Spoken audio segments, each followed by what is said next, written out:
Wake up, buy here, pay here people. It's a beautiful day. Go grab yourself another cup of joe and say hello to Jim and Michelle Rhoads on the Buy Here, Pay Here Morning Show. Take it away, you two.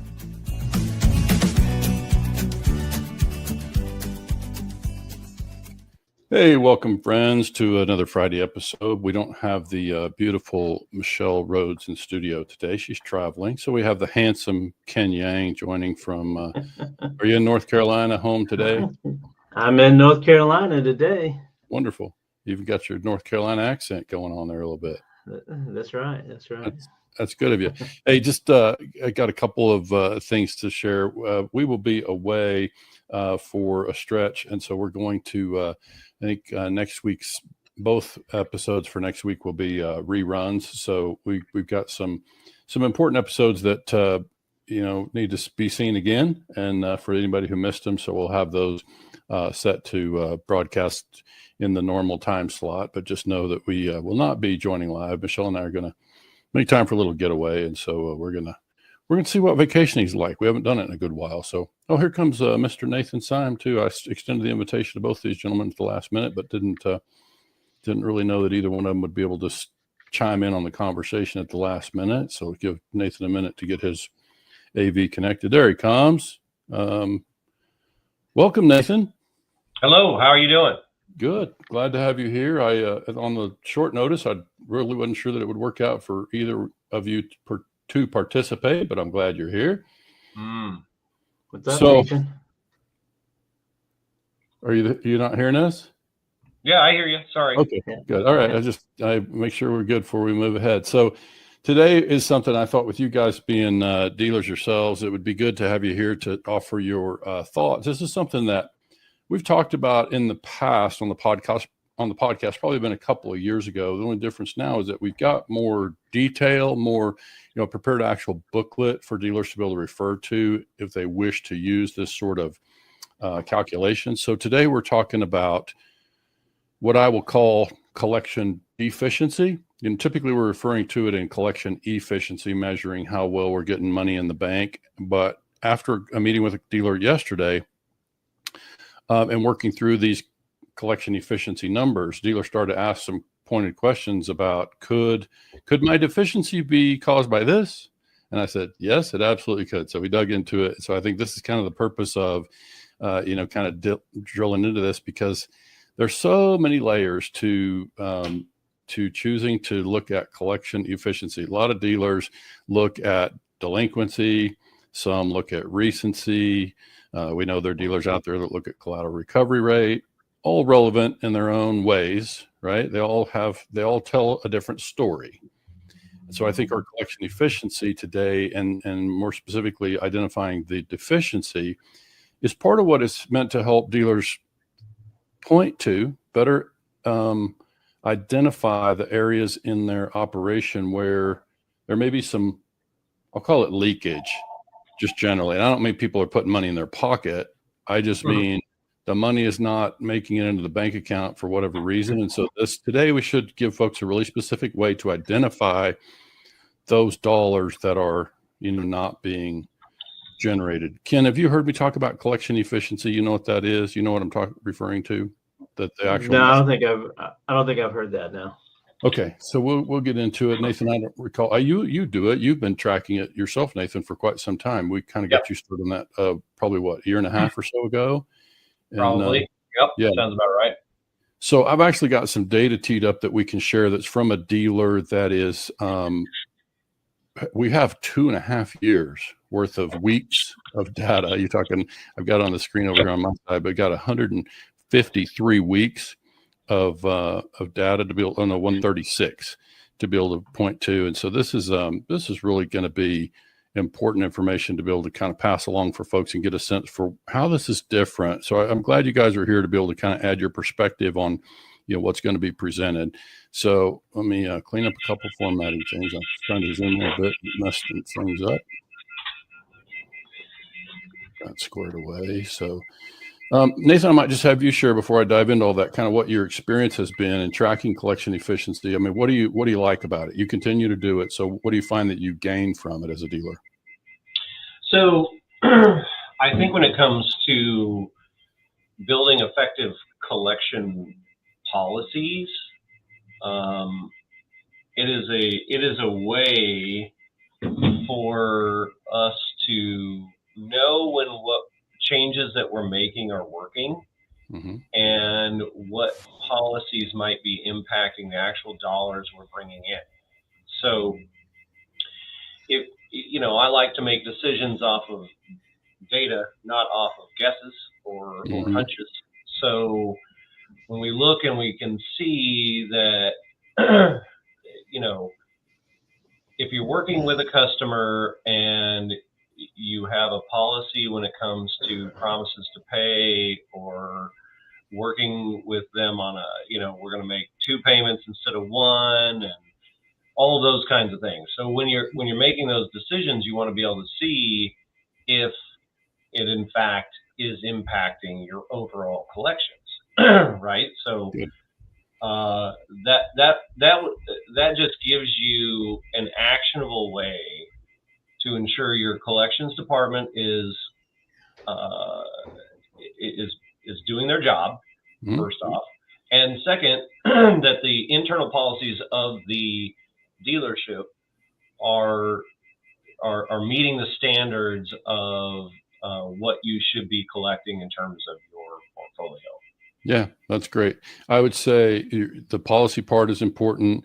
I think what this starts to address, and I've written articles on this over the years, and I find myself talking more about philosophy, because when you say your people are doing their job, they're doing it according to the philosophy and business approach that you want to adopt in your business, right? So this is a way to measure and confirm that the team is hitting the marks that you find relevant, which, I'm getting ahead of myself here a little bit, but essentially what's happening is, you're able to look beyond the delinquency factor and say, because otherwise we might be a little reactive, right? As dealers, we can be a little reactive and say, wow, my delinquency is sky high. We got to go, raise some hell in the collections department or whatever.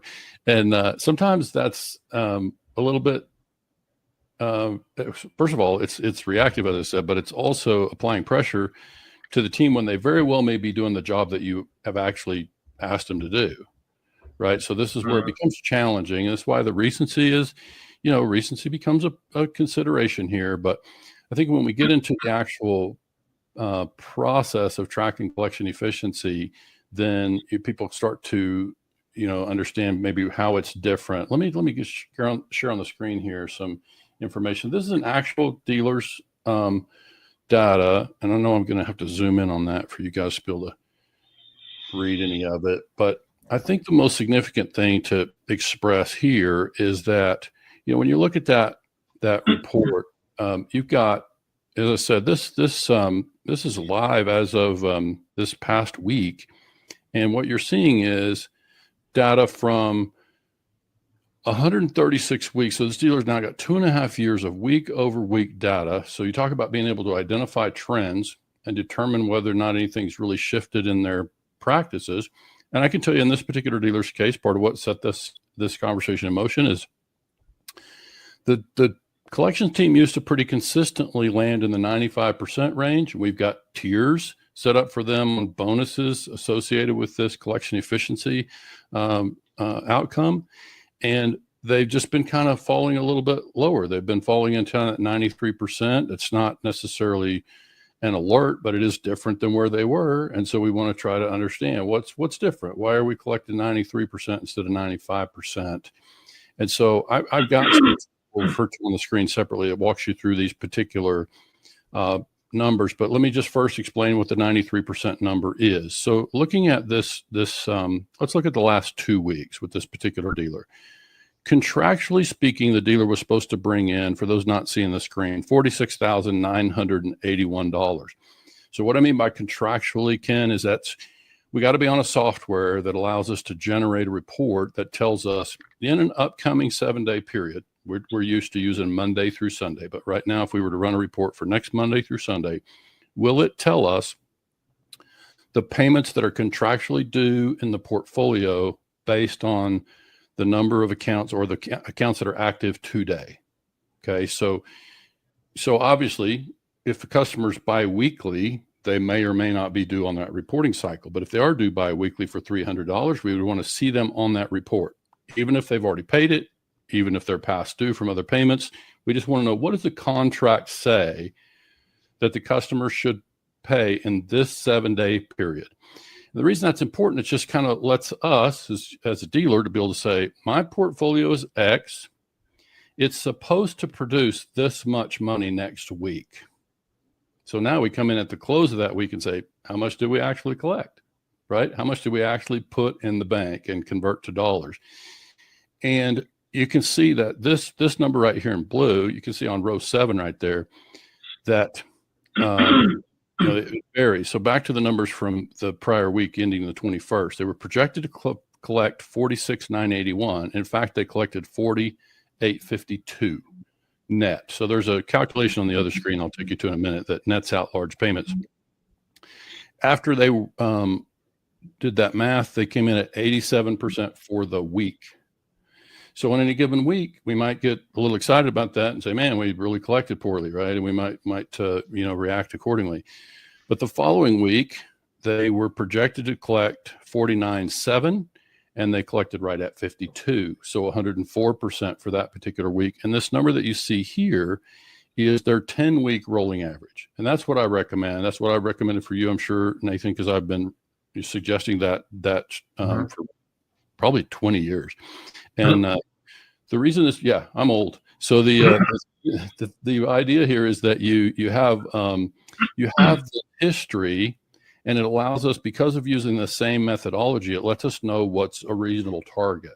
And this 93% number that we're showing right here is a reasonable target. And I just want to pause for a minute, Ken, think about, we're in the business of financing folks with credit trouble. They haven't shown that they manage money very well in the past. I think most people who knew that was the business that we were in would be surprised to see that across 10 weeks, this buy here, pay here dealer who's financing folks with credit trouble is collecting 93% of the money that they're contractually expected to collect. Don't you think? I mean, that's just, even though this deal is a little disappointed because they used to be at 95, 93% of the money is still a pretty good number.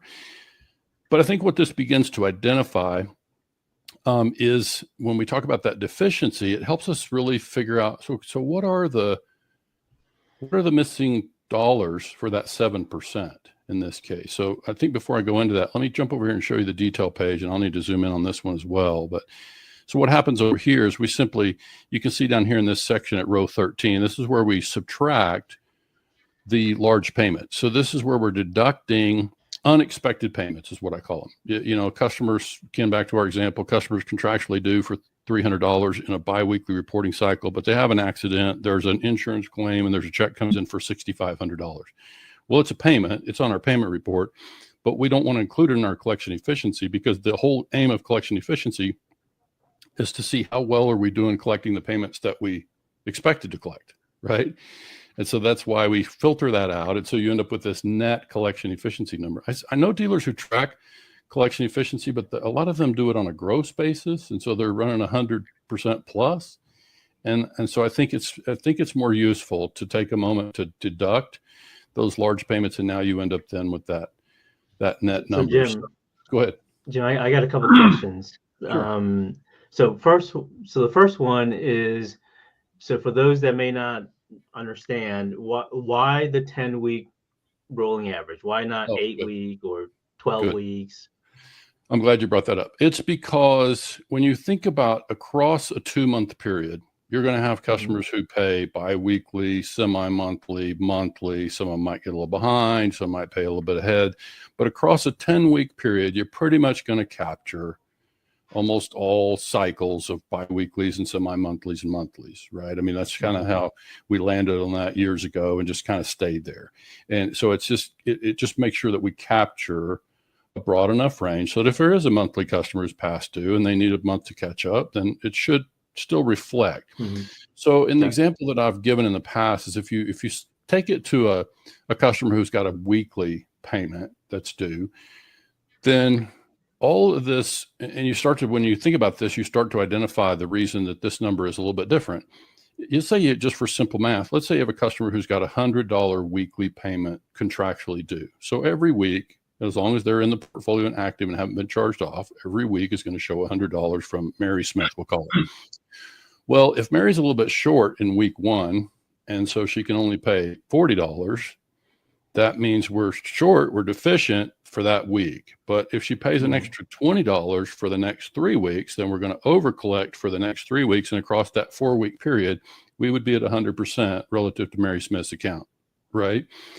So what that says is, this is why this becomes important, is because it helps us identify then the collection team apparently did what we asked them to do. They work with people, they give them a little bit of time to get caught up, as long as customers are acting in good faith and providing the verification or doing whatever it is we ask them to do, then we cooperate with them. And so while that customer would still look okay on a recency report, they're showing past due. They're going to inflate our delinquency. And if you have 10 of those customers in that situation, our delinquency, moves.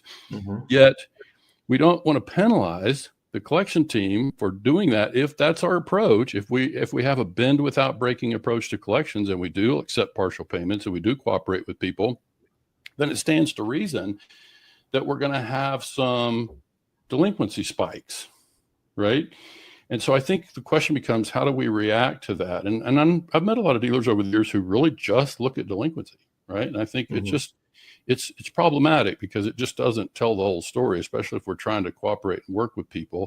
And it just takes a while to analyze. If you just try to get inside and do all the stuff that we just talked about to look at 10 customers and figure out what the status is, even though software is better now than it had been, it's still kind of, it still takes some work to really drill in and find out what's going on with those and determine whether the collection team is doing their job. But I think once the collection team, let's talk about a collection supervisor, a manager of a collection department, or an individual collector themselves.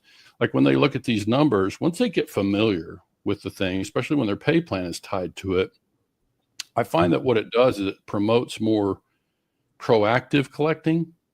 Instead of waiting until the customer's past due, or heck, we don't catch them till Monday and they're 3 days past due, instead of waiting until they're on our past due list.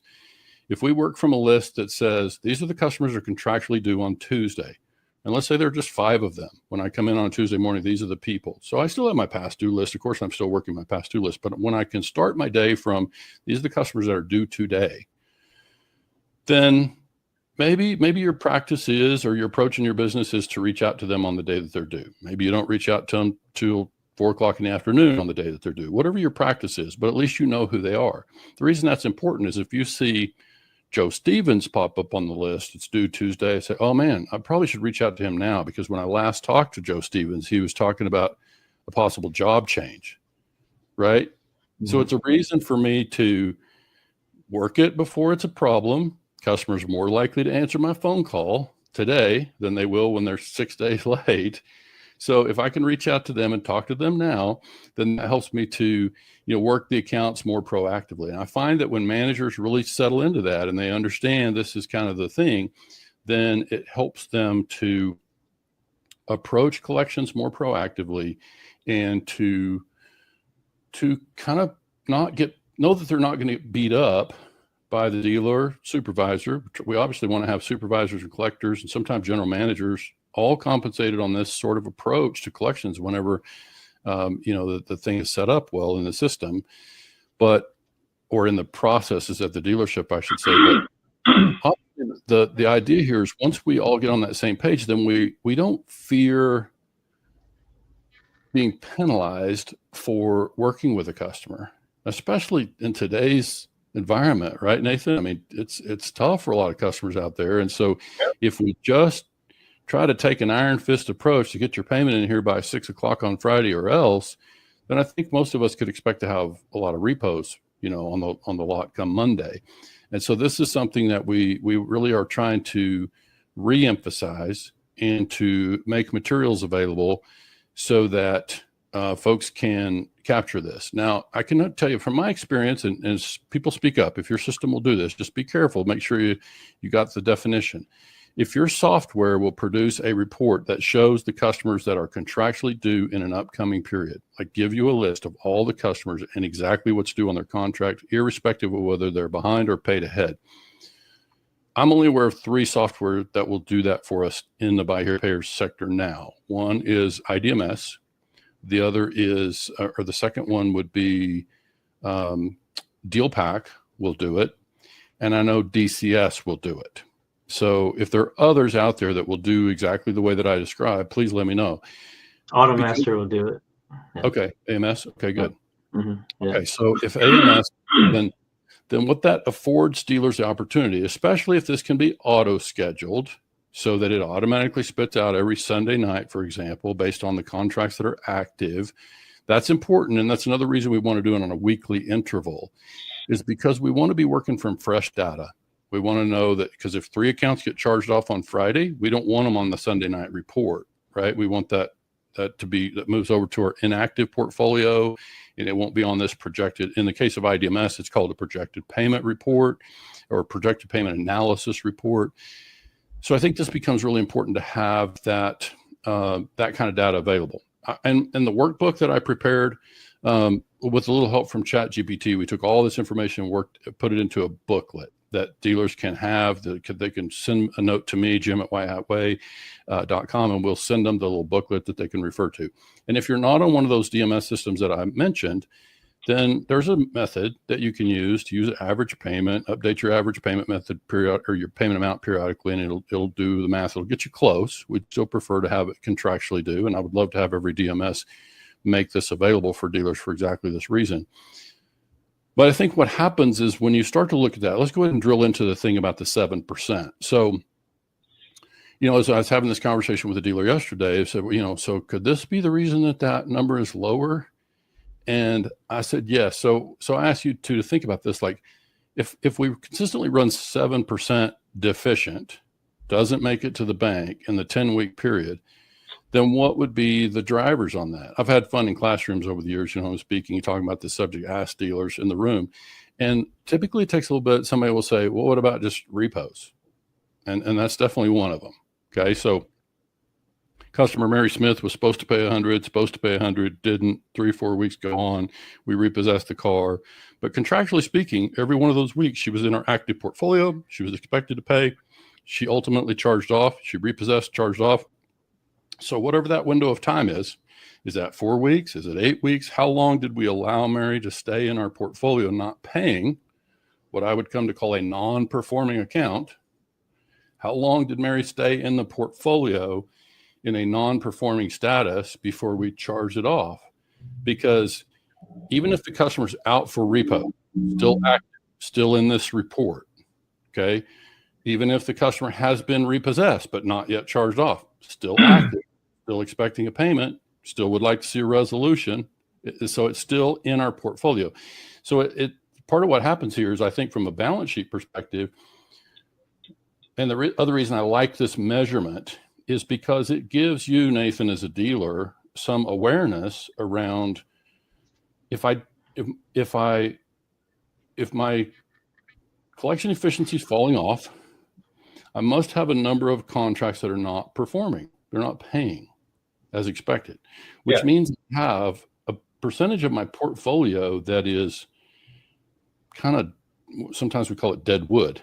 It's inflating our balance sheet because it's on our active portfolio report, but it's not performing. And so this is why we like to shorten that cycle as much as possible.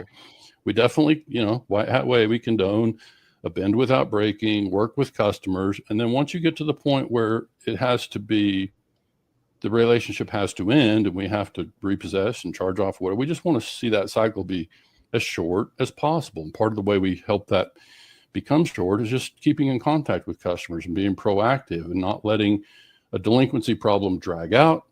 Let's not let a repo management process drag out and have it take too long to cure. We just want to move through those and get them off of the balance sheet as quickly as possible. Because when you walk in on a Monday morning or the 1st of October, Nathan, we want you to be able to run a report that says this portfolio is pretty clean. These are real performing assets. For the most part, you're always going to have a few in there, right? But when you see that number run from 93% to 89%, it says, whoa, I got some contracts in there that aren't paying as expected. So I got to go identify that. And delinquency won't always tell the whole story. So I've shared one of the two drivers, and obviously the repossession charge off. Mary Smith was supposed to pay and didn't. The other one is deferrals, and this is where we got to be watchful, because it's when we talk about gaping holes where we're vulnerable as dealers, is when we authorize somebody on the team to defer payments, like contractually go into the software and actually move the payments. So every system calls it something different. I mean, I've heard them called due date changes, or, there's any number of things that you can do a full-on modification, amendment, rewrite. Most people don't do a lot of that, but there are systems that afford the ability to just take a payment and push it out 8 weeks or push it to the end of the contract. And if we grant people on our team the authority to do that, then this can drive the other piece. And I think this is the part that, so now we would look at that and say, well, our delinquency looks fine. Our recency looks okay. Yet the money's not in the bank, apparently, right? Because this is the part that we begin to identify is when we're deferring payments. It's like, yeah, the contract's still there, still active, and the account shows to be in good standing. Why? Because we deferred the payment, we pushed the payment back, but we would be feeling it here. Our bank deposits would be suffering because this customer was supposed to pay and we agreed to defer the payment. And so we can feel that in our bank deposit. This is why it becomes so important for us to identify, this deficiency number and say, where is, so when I call it leakage, I'm just saying it's really just non-performing assets. It's dead wood in our portfolio. Customers not paying as expected. And so it becomes, a problem in that way. So I think this is the part, I'm going to take this off the screen for just a minute. I'm having a little trouble running 2 screens, but if I've got the document that I can share that we worked up, the little booklet that we can walk through the particulars, but I think we covered most of the pieces that I really wanted to have a chance to express. So, Ken, I know a lot of this information was new to you, but I'd be interested in your perspective, your thoughts on what we presented there.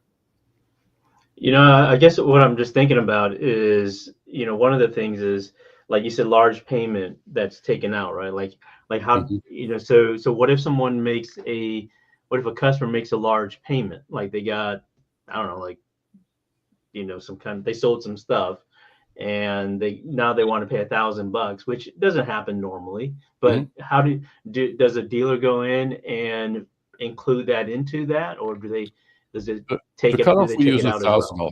$1,000. The number we use is $1,000. That's what we would recommending dealers. And even though payments are a little higher than they were 10 years ago, I think 1,000 is still a good number. So it's going to allow, when a customer has a $450 payment, they were past due and they came in, they catch up this month, they pay $900. We're fine. They're just catching up from payments in the past. It can stay in the mix. We're really just trying to identify those payments that are of a significant size, so that customer sold something, right? In your example, if they came in and paid $3,000, I would say we're going to credit back. I didn't show you in the math in there, but we're going to credit back. Customer pays $3,000. They were past due $500, and they contractually were due for another $300 in this window. So we're going to credit that. We're going to give credit for the $800 that was banked as expected, but the extra money we want to filter out, because again, we're just trying to measure how do we do relative to the money that we expected. Okay, so that's what this whole thing is trying to measure. So we just want to filter out those large payments. So anything else on that?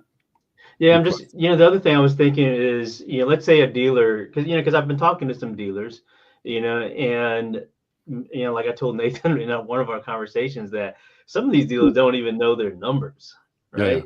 Yeah, sure. They're not even familiar with that. So what is the significance of, let's say the 90% or 95%, like what's the significance of that for a dealer? Like, why would they want to track that?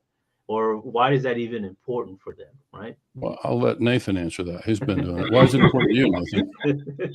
So for a couple of reasons, right? So the first is I want to be able to know from week to week what my expected cash flow is going to be, so that I can budget.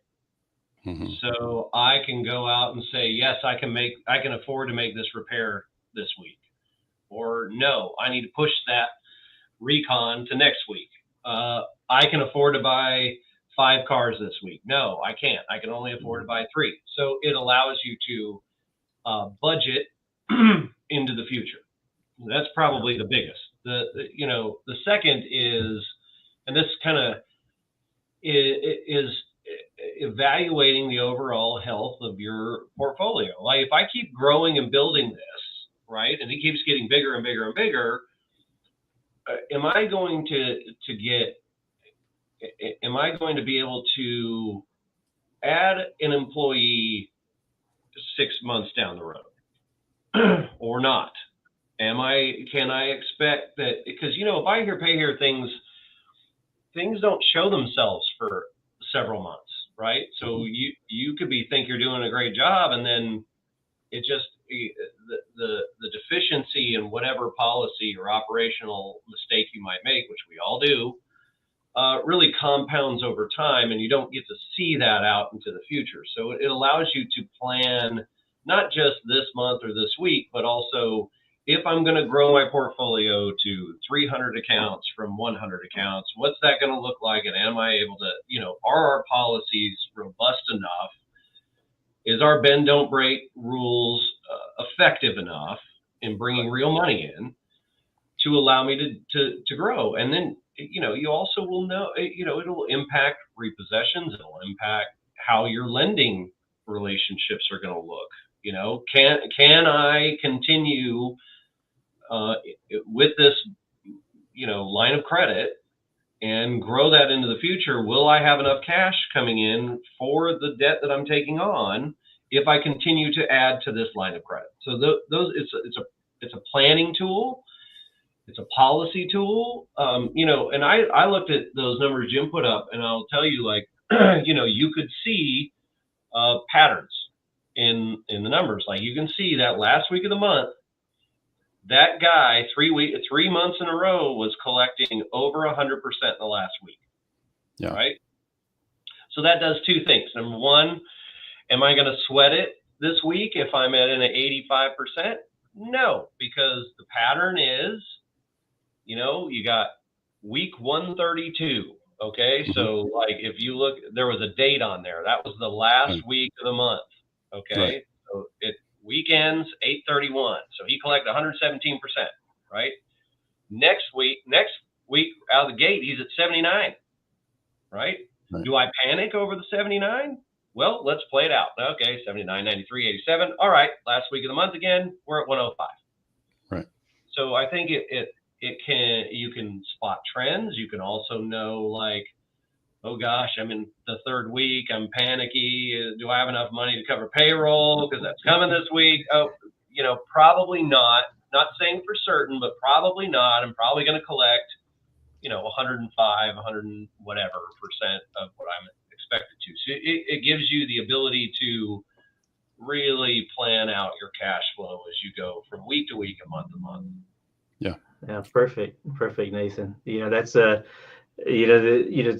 of the dealers that I've been working with, the biggest struggle has been, cash flow, right? And you're exactly right. I mean, without these numbers, without this data, it's difficult to plan. And what's been happening with some of these dealers is that they're not looking at these numbers. And so they're overspending what's actually being collected, and then they're wondering, I can't pay my payroll. What am I going to do? Right. And so, yeah, perfect. Yeah, it's true, because this is a big chunk of the dollars. And again, there's money that you could go look on the other screen. There are monies that come in beyond what we have here because we're filtering out some dollars. They're not big. If you add them up, across 10 weeks, it's not big. But to Nathan's point, if you're this dealer right here, you could look across the last 6 weeks or so, and you can see, you guys can't see the average there. I guess I can't even see it the way I've got this thing set up, but it's an average of 46 grand across those weeks. So now a dealer can know with some degree of certainty, but a little bit above or a little bit below that, but you can know that that's about what we're collecting, and hopefully that number's growing. But we can say that, if I collect 93%, if I forecast 93% off of this, or whatever my projections are, then it gives me some certainty about planning, to Nathan's point. And I love that part. I don't think about that part as much, but you're absolutely right. It does give you the ability to do that. And one thing, I opened this again because I wanted to quickly show everybody. These numbers in blue are the last week of each or last week of each month. That's because it drives bonuses on the team. Okay. So that's how we've got it all set up. The 10-week average at the last week of each month. So 92.9, 93.3 for those not seeing the screen. I'm going back to the end of each month. 89.8 definitely was short that month. 91.3, 92.6, 93.9, 93.5. You get the idea. It's like it's pretty consistently in that range. And so it gives dealers some degree of confidence knowing where to be. And it also allows a dealer to sleep better at night when there's a little bit of a delinquency spike. To Nathan's point, right? It's like you just know that, it's if my team is doing what we've asked them to do. And the other thing I want to point out, I didn't say anything about it earlier, but if the goal is to collect 96%, we can change that number on this calculation. But if the goal would be to collect 96%, then that tells the team, hey, here's what we got to collect this week. If you want you to get your bonus, to 96%, here's what's got to be collected this particular week to get us back to that level. And so it's helpful in that way. And it helps help dealers and their team to start to differentiate, between, what's possible and what we can do there. But I'm going to stop share that. I'm going to just quickly give a rundown. We've covered most of the points, but I do want to share the document that people can ask for. We've got that ready to release, and it's going to take you through the high points in pretty good detail of just about what we covered here. And so I think it'll be useful for folks to be able to have an understanding what's here. It's instruction for both those systems that have the software that will do the projection. What is it? Why does it matter? This whole 2-screen thing is just not working for me in our StreamYard platform. And then the step-by-step, how to track it. Then number 4, common causes of the inefficiency or deficiency. And then when software can't generate the schedules, right? How to solve that one. And then some best practices and kind of some quick reference for how it works, and then some takeaways. So this is this is available. We can share this with dealers who, want to step into this sort of methodology. But I would say one of the reasons that we continue to come back to this particular approach is that this approach, you can see more than most anything else we do, would allow us to measure and even reward a team that is doing the job that Nathan described and that I have recommended, which is we're going to work with people, and they're not all going to pay every penny on time every time. And if we will monitor that on a longer range basis and recognize that the team is doing the job, are they getting the money in the bank? Yes or no? That's really, or yes or no? Are we getting the money in the bank? Because I feel like that's what this really measures, is how well we're banking the dollars. And then it helps us know, okay, so which ones aren't we banking? When we go back and look at that 7%, why are we missing that money? And so, we want to cooperate with people, but you heard me say, when it comes time by policy to have to end the business relationship, whether that means repossession or whatever, then we need to just go ahead and charge it off. Same thing, dealer asked me yesterday, well, what about these accounts where, it's wrecked and we're waiting on an insurance check? You can charge it off. I mean, the check's still going to come. You go create a system for somebody else, but as long as it sits there in the active portfolio, it's going to keep generating a contractually expected payment, and it's going to hurt your team's percentage because that you've already decided not to pursue any more payments.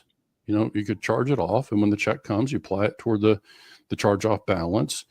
So that's just practices, right? This is just, but the more we can shorten those practices, then I think what we're really, at the end of the day, as an advisor for dealers, I don't want to see dealers have an inflated balance sheet. I don't want you, because that can be dangerous. We can find ourselves in a position where suddenly we're charging off more than we realize. And it can, if you're with a lender, it can cause borrowing-based problems that you weren't ready for. And so we just don't like to see dealers carrying that dead wood. And so this is because it can be problematic. And this, even if you don't have a line of credit, it's going to give you a false sense of where you're at, and that's not how we want to manage. So I'm glad you guys could join at the last minute. I appreciate your questions and your input. I think this is really important stuff, and I think dealers just continue to kind of pay attention to that part, and we can have a chance to just see kind of where it leads. But any closing thoughts from you, Nathan, before we wrap up? No, I think we've given everyone something to think about that I think is, obviously I agree to it. I think it's helped me as I grow and plan and prepare and make decisions. Like, I couldn't do it without it. Well, so that's how I view it. Good. Wow. Ken, what about you? Any thoughts, questions before we go? Yeah, I'm just thinking, to the dealer that's kind of struggling right now, this is, looking at the deficiency is one way that you can really, you might not want to look at it, right? I mean, they don't, dealer that's struggling sometimes they don't want to see what the problem is, because they're in that, that fear mode. Like, if they see it, they're like, oh man, yeah, it really does. It really is bad. And I'm just thinking about some of these dealers that have, gone, like got into trouble, like, one, like a large dealer recently that we kind of been seeing all over Facebook, that's gotten into trouble, and, it's like, what is a dealer to do, right? When he's seeing that there's a pattern of delinquencies, going down, or like the percentage is going down, right? By tracking these numbers, he might be able to do something about that early on.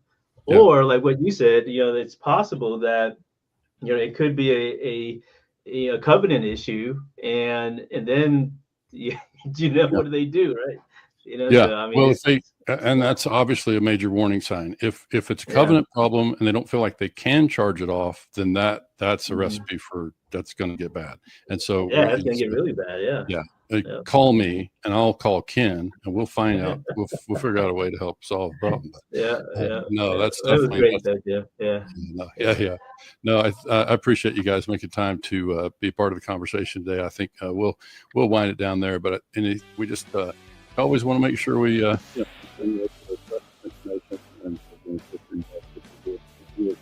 just want stuff at your fingertips. So if you guys want to come back, we'll be able to chat for just a minute before you get back to your stuff. Stand by just a bit.